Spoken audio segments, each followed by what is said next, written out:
봄은 꽃으로 왔습니다. 그리고 꽃은 밤을 넘어왔습니다. 봄이 밤을 달려온 것입니다. 남도 어디에선가 제 몸의 흙을 떨어버리고 도심의 아침을 위해 달려왔을 꽃들.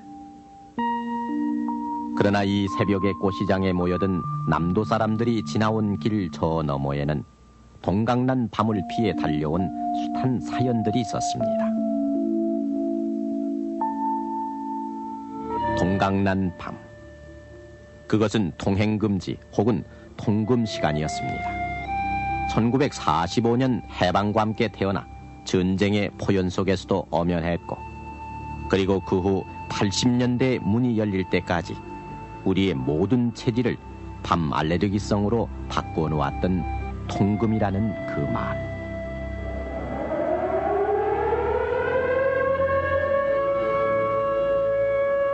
통금 사이렌이 우리 일상의 매정한 마침표로 울리면 우리 모두는 있는 그 자리에서 한 발자국도 꼼짝할 수 없었고, 그래서 이런저런 유명한 사람들이 그 묶여버린 밤을 한 장의 야간 통행증으로 활보할 때, 그것이 우리를 서민임을 확인시켜주던 그때.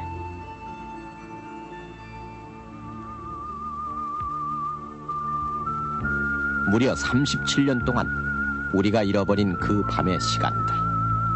그 잃어버린 시간 속에는 앓는 아이를 들쳐업고 경찰 지서를 달려가던 우리 어머니의 안타까움과 밤으로 난 긴 열흘을 기다리는 대합실 구석에 쪼그리고 앉아있던 우리들 초라한 모습이 삶의 별곡처럼 남아있습니다. 그 동강이 나서 낙엽처럼 흩어졌던 삶의 별곡. 그 통금의 시절, 그때를 아십니까?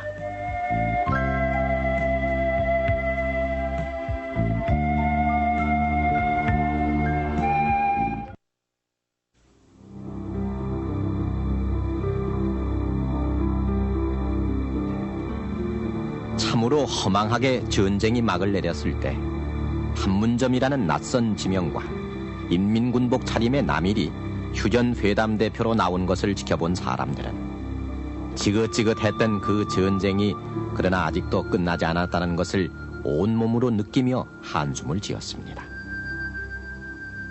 그래 38선의 봄이니 판문점의 달밤이니 하는 유행가가 여전히 절실하게 불리우고 제5열이니 간첩이니 하는 말이 부쩍 늘어나 방첩 강조기간이라는 현수막이 매일같이 걸리기 시작하던 그 이듬해 1954년 봄, 우리는 우리의 평화를 위해 밤의 자유를 저당 잡혀야 했습니다.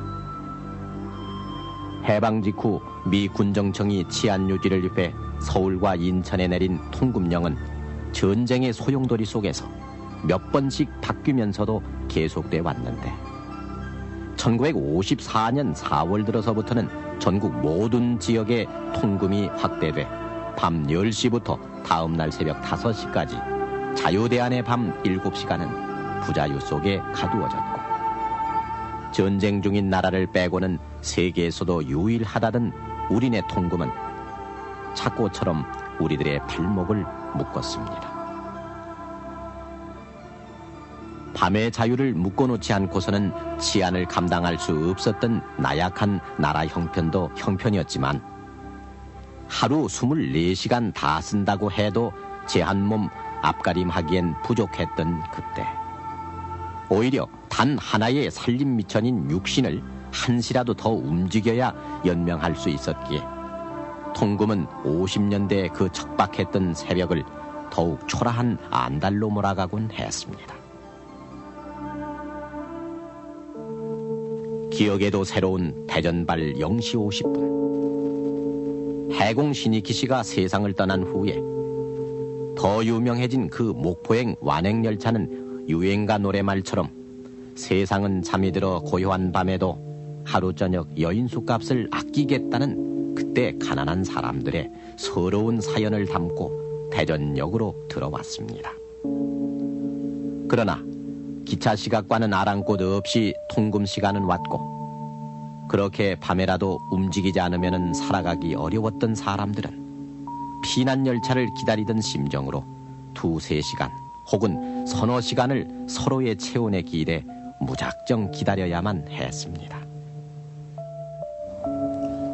목포행 완행열차는 용산서 떠나가지고 대전까지 오는데 6시간 내지 5시간이 걸렸습니다.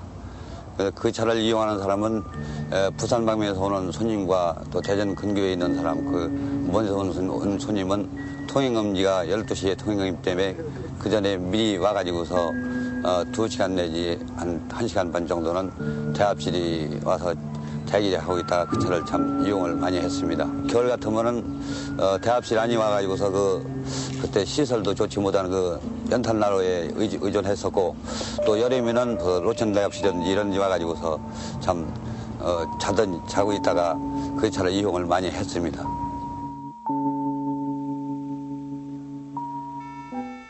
지금이야 국민학생들도 웬만하면 시계를 갖고 있어서 오히려 교육적으로 안 좋다는 이유 때문에 시계를 차고 오지 말라고 이를 정도가 됐지만, 집안을 통틀어서 손목시계나 괴종시계 하나쯤 있으면은 제법 사는 집이라고 불렀던 그때, 통금은 부지런한 이들을 조바심 나게 만드는 회초리처럼 밤을 지배했습니다.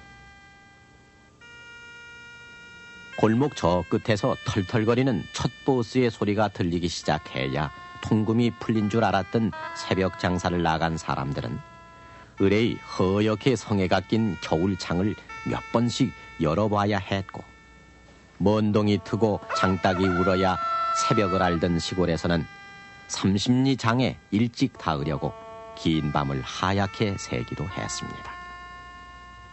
그래 겨우내 말려온 약초를 몇 번씩 다듬으며 먼 기적 소리에 귀를 기울여 보기도 했지만, 연착이 예사였던 그때 기차들을 믿는 것은 그리 안전한 방법은 못 됐습니다. 어쩌다 기차를 타고 대처 나갈 일이라도 생기면은 마을 안에 단 하나 시계 있는 집, 구장집으로 시간을 물으러 가기가 못내 민망해 결국 어린 딸을 보내며 조바심을 달래야 했습니다. 요즘이야 가정부는커녕 파출부 부르기도 쉽지 않게 됐지만, 일거리도 품삯도 형편없었던 60년대, 무작정 상경이란 박노식 주연의 이 영화 제목처럼 서울역 광장엔 어떻게든 품을 팔아보겠다고 무작정 단보찜을 싼 시골 처녀들로 붐비곤 했는데, 식모라는 이름으로 취직을 한 이들이 시계밥주라는 주인 말에 진짜 밥 한 그릇을 시계 앞에 갖다 놓았다는 웃지 못할 일화도 생겼더랬습니다. 그렇게 시계는 귀한 물건이었고, 그만큼 시간은 우리가 마음대로 활용하기 어려운 것으로 모두의 일상을 위축시켰습니다. 무자비하게 하루를 단절시키던 통금은 모든 것을 포박해 까맣게 변한 거리는 성한 사람과 아픈 사람의 구별도 허락하지 않았습니다. 내 손이 약손이라고 앓는 아이의 배를 쓰다듬었지만은 끝내 숨결이 거칠만 갈 때 앓는 딸을 틀쳐업고 뛰어나온 어머니가 갈 곳은 의원이 아니었습니다. 통금은 그 어머니에게 평생 가까이 가기조차 싫어했던 지소로 달려가 앓는 아이 의원에 태워보낼 경찰 배차나 택시를 마냥 기다리게 했습니다. 하루에 4분의 1 가까이를 감금했던 무지막지한 통금은 61년이 돼서야 자정에서 새벽 4시까지로 줄어들었고, 64년에는 제주도가, 65년에는 충청북도가 통금 지역에서 제외됐습니다. 그래 밤의 자유에 목말라 하던 많은 사람들이 제주도의 밤길을 무작정 걸어보기도 했고, 통금 있는 지역과 없는 지역의 경계선이 지나는 곳에서는 그 엄청난 자유의 경계선 위에서 속 없는 장난을 즐기기도 했습니다. 우리 장호는 그 도시 약 인구 3만이 사는 도시 복판에 그 청미천이라는 내가 있어서 이게 도계가 돼 있어가지고, 그래서 이 경기도권역에는 통행금지가 있었고, 또 충북에는 통행 금지가 없었기 때문에 술 먹는 사람들이 늦도록 술을 마시다가 통행 금지에 저촉이 돼서 못 마시게 되면은 감곡으로 건너가서 새벽까지 술을 마시고, 그래 또 새벽에 돌아올 때는 남의 눈에 이제 일찍 띄게 되니까 그 나무를 사러 새벽장을 보러 나오느라고 이렇게 핑계를 대고 다녔던 그런 그 때가 있었습니다.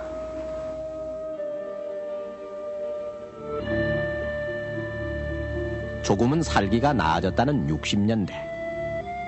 가게 문을 닫는 시간이 오면은 서울의 종로통은 기쁜 소리산이 맥주 광고 같은 네온 사인과 형광등으로 바뀐 가로등이 조금 더 늘어난 밤의 자유를 빛내곤 했는데, 그러나 그 모든 활기조차도 통금 앞에선 힘을 잃을 수밖에 없었습니다.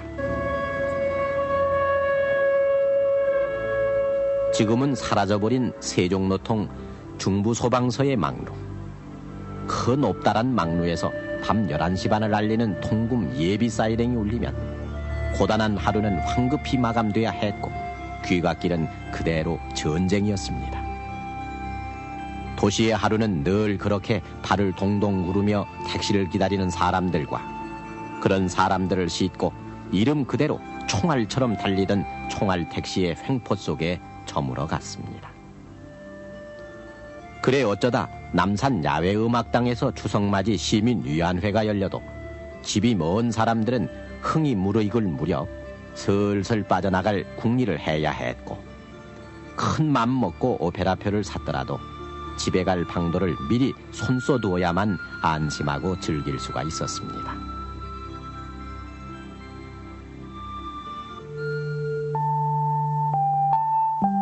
비가 조금만 와도 온 도시가 물난리를 겪어야 했던 그때, 밤 시간을 차압당한 가장들은 집에 갈 걱정에 일손을 일찍 놓아야 했고, 제사조차도 친척들 귀갓길 걱정 때문에 혼백이 내려온다는 자정 훨씬 전인 초저녁에 지내버리는 본의 아닌 불효도 불가피했었습니다. 또 한겨울에 느닷없는 폭소리라도 내리면은 통금에 묶여 전화 사정조차 여의치 않던 그때, 여관 찾기에 허둥대다가 만원 여관에 내실이라도 좋아하고 기어들어야 했습니다. 그렇게 통금은 우리의 일상을 원격 조종했고, 밤은 늘 쫓김과 어두움으로 가득했었습니다. 여름날 그 찌는 판잣집 안방에선 견딜 수 없어 골목길에 나와 어쩌다가 눈을 붙이다가도 방범대원과 시비를 가려야 했던 그때, 경찰서 보호실엔 통금 위반자들의 구차한 사연이 가득했고, 닭장 차라고 자주 섞어 부르던 호송차를 타고 직결심판소로 향하면서도 제주도에서 가돌라와 통금이 뭔지 모른다는 애처로운 하소도 하고, 해외 동포인 양 서툰 외국어로 시부렁거리다가 들통이 나기도 했습니다. 카메라 프레시 앞에서 등을 돌리고 있는 이 숱한 사람들. 그러나 이들의 죄명은 밤늦게 돌아다녔다는 것 하나뿐인데, 야경꾼 딱딱이 소리를 피해 이 골목 저 골목 숨어다니다가 붙들려온 사람들이 대부분이었습니다. 그 통금이 시간이 닥쳐오면 항상 불안해서 벌써 11시 때만 넘어도 집에 갈 걱정을 하는 때입니다. 근데 하루는 직장 일은 밀려 있고 12시는 다 닥쳐왔고 집에는 가야겠는데, 뭐 그렇다고 해서 뭐 집에 안 들어가고 여관에서 잘 수도 없고, 용두동을 가야겠는데 어떻게 가느냐. 그렇다고 골목길로 가면 뭐 방범들 순찰 도는데 걸릴 것 같고, 생각 끝에 3일 고가도를 탔습니다. 타고 쭉 가보니까 참 마음은 졸였지만은 쭉 가다 보니까 운이 좋아서 그런지는 모르겠어요. 하여튼 뭐 집에까지 무사히 가고 나니까 그렇게 마음이 좋을 수가 없더군요.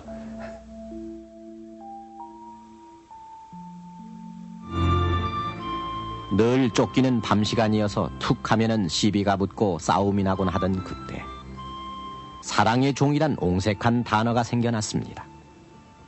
1965년 6월 1일 밤 10시 종로 보신각에는 내무장관과 서울시장이 나와 청소년들이여 집으로 빨리 돌아가라고 근엄하게 타종을 했고, 이미 고인이 된 주선태 같은 배우까지 섞인 청소년 선도위원회가 서울 거리를 행진하는 것도 심심찮게 볼 수 있었습니다.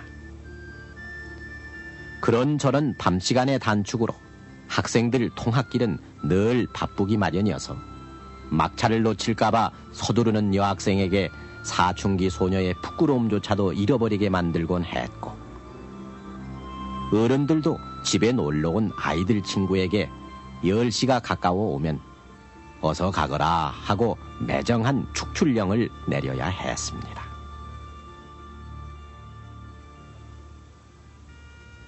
그러나 광화문 네거리에서 모두의 허리를 굽히게 만든 이 호의 한 장.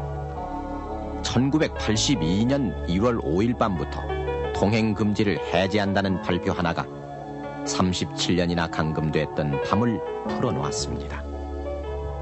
택시를 잡기 위한 다름박질이 사라지고 늘 우리를 슬프게 하던 야경꾼의 딱딱이 소리도 사라져버렸습니다. 대신 그 자리엔 밤과 낮의 구별을 전자식의 문자판에서만 읽게 만드는 조용한 자율의 모습들이 들어서서 수산시장의 한밤의 활기는 우리의 식탁을 신선하게 하고, 서울이건 대전이건 나날의 구별이 없이 이어지는 사람의 물결은 한나절 생활권이라는 말을 실감하게 만들었습니다. 통행금지가 해제가 되고 나서 지금은 누가 뭐라고 그래서가 아니라 각자들이 자기의 직서를 자기가 책임지고 자기가 직서를 지키고 이름으로 해서 전체적인 직서의 조화를 이룰 수 있게 된 것, 이것은 상당히 큰 변화라고 생각합니다. 누가 뭘 해서 타율에 의해서 하는 것보다도 스스로 모든 것을 지켜나가는 어떤 그 민주시민의, 보다 높은 차원의 민주시민의 어떤 정신적인 상황, 또 의식구조, 이런 것들이 조금씩 자라나고 있다고 하는 것을 우리가 자랑스럽게 생각해야 될 겁니다.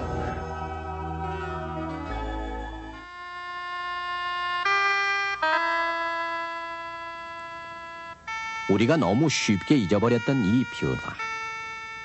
오늘 새벽에도 초봄의 수심을 낚으러 떠난 이들에게선 읽어볼 수도 없을 이 변화는 그러나 겨우 6년의 세월 안에 이루어졌을 뿐입니다.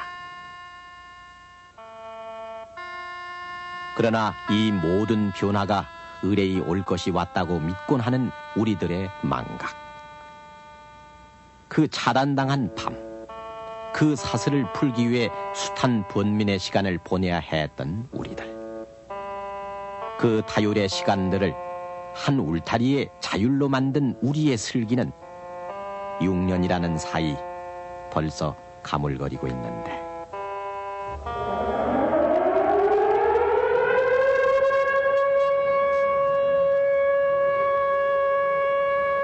지금 우리들의 얘기가 끝날 이때쯤이면은 벌써 자리를 뜰 생각에, 총알 택시로 집을 가야 할 생각에, 혹 늦으면은 방범대원을 피해 어느 골목으로 꺾어가야 할 건가 생각하던 그때, 우리들 위로 이제 밤안개가 얕게 내려지고 있습니다.